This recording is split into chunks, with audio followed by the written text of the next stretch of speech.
Psalm 34:18.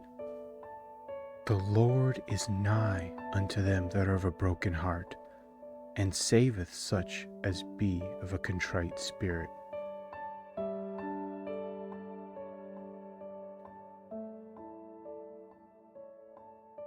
Sometimes the moments in life when you feel far from God are actually the moments He is closest. Brokenness can cloud your senses, but it can't push God away.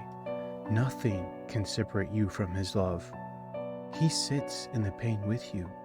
He strengthens you.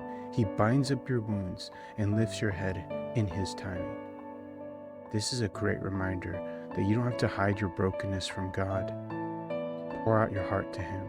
Bring it to Him. Cry out and be honest.